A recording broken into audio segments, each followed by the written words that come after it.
Dutch hormone testing. So, this is something that I talk about a lot. I love Dutch hormone testing. It's one of the best gold standard hormone tests that you can get in the holistic world. A lot of naturopaths and functional medicine and nutrition providers are doing the Dutch test. I'm not the only one. So you can certainly get one with them as well. If you have one you're already working with, they might offer this, but this is the one that I always use. So let me tell you about the Dutch test and why it's the hormone test that I always choose.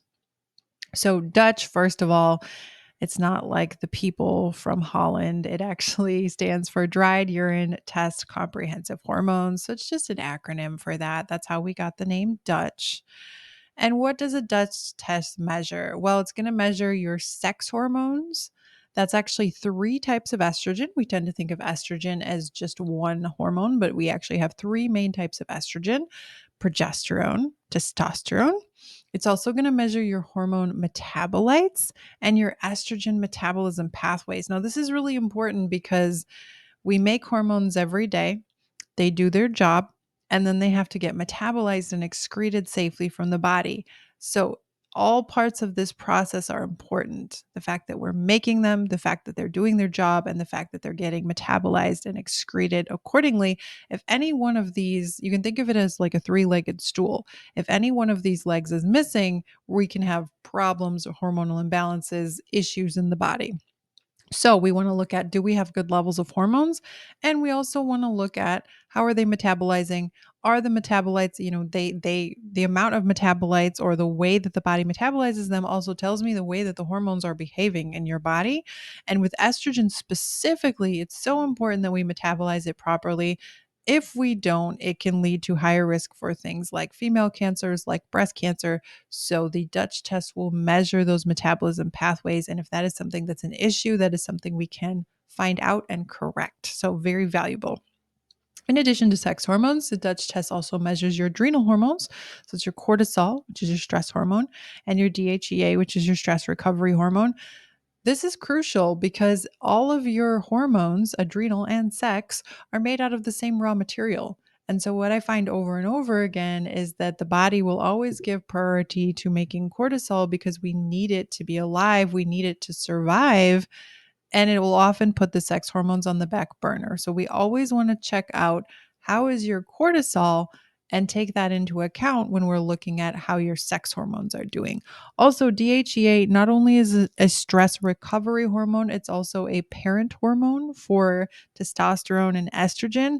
So we need to look at that and take it into account as well.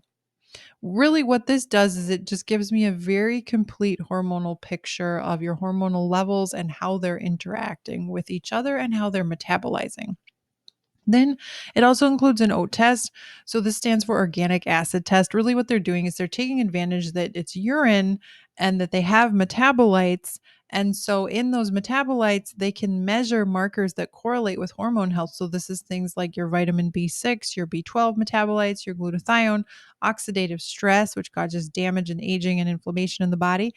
It can measure neuroinflammation, gut health marker, and your other neurotransmitters. So, like I said, this is just a very complete picture of everything that's going on with your hormones and how they're interacting with each other. So, you get a lot of information from a Dutch test. Now, are there other ways to measure your hormones? Yes, a common one is a blood test, and that will give you just your levels. So, like your level of estradiol, your level of progesterone, your level of testosterone.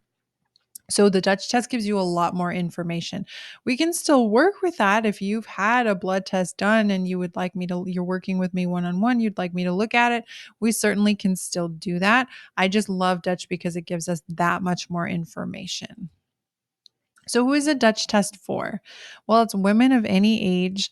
You can be cycling, you can have lost your cycle, you can be perimenopausal, you can be menopause and beyond. So, it doesn't matter if you're an adult female, you can do a Dutch test.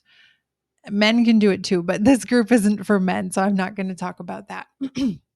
Why would you do it though? Well, anyone with symptoms of hormonal imbalances, definitely, I would definitely recommend doing this. So, anything like PCOS, which is polycystic ovarian syndrome, endometriosis, fibroids, uterine cysts, hysterectomy, if you've had a hysterectomy, if you have infertility or history of infertility, amenorrhea, which is basically no period when you're in a cycling age but you're not getting a period, painful or heavy periods, hot flashes, night sweats, vaginal dryness, memory loss, mood swings. So any of those symptoms from menopause, those stereotypical menopausal symptoms as well, or those stereotypical like period symptoms, that's all sign of a hormonal imbalance.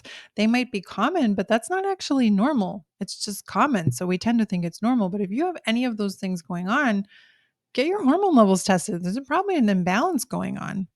It's also a great idea to test hormones prior to going through menopause to get a baseline. So when I turned 35, I got my hormones tested because I thought, okay, 35 is kind of the age where you kind of start going closer into perimenopause. You might start noticing some hormonal changes, as you get into your 40s. And then, most women in the US, the average age of menopause is 52.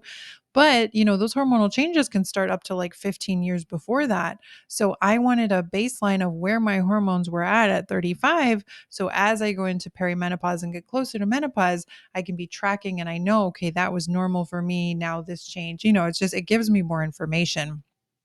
So it's kind of never a bad time to do a hormone test in perimenopause to better support the transition, especially if you're starting to experience some of those hormonal changes, and postmenopause when hormone levels get low and disease risk gets higher. So things like osteoporosis, cardiovascular disease, dementia, cancer, those are all linked to low levels of hormones.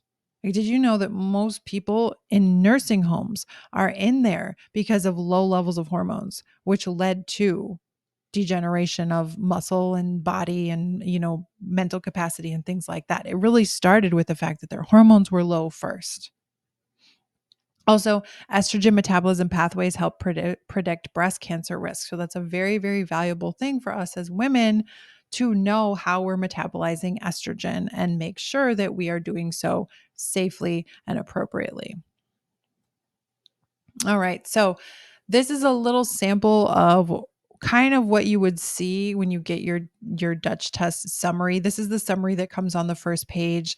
It will kind of give you a breakdown of, the main sex hormones. So in this case, estradiol, progesterone, and testosterone.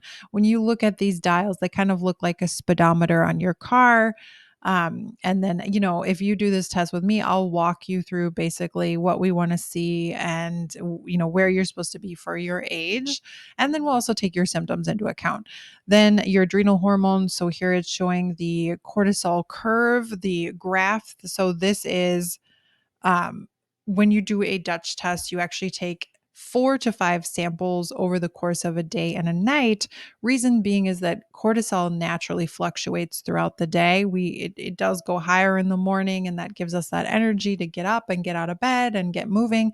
And then it tapers off in the afternoon and gets low at night so we can sleep. And that's what's supposed to happen. But that's not always what's happening. Our cortisol can get, depleted or can get dysregulated, or it can be spiking at different times. So we want to look at that and see what is your cortisol pattern, what's going on with your cortisol, and then it'll measure your DHEA and how you're metabolizing your cortisol. So that's just a little sneak peek of a quick summary, and then you get pages and pages of more information where we go into detail about each one of those things. But you really just get a ton of value and just so much information about your hormones and how they're acting in your body and your cortisol levels as well. So really easy test. If it's something you're interested in, we can absolutely have a chat about it. I can, walk you through how to do it. In fact, in the next video, what I'm going to do is I'm going to unbox a Dutch test kit, and then you can have a better idea of what's involved.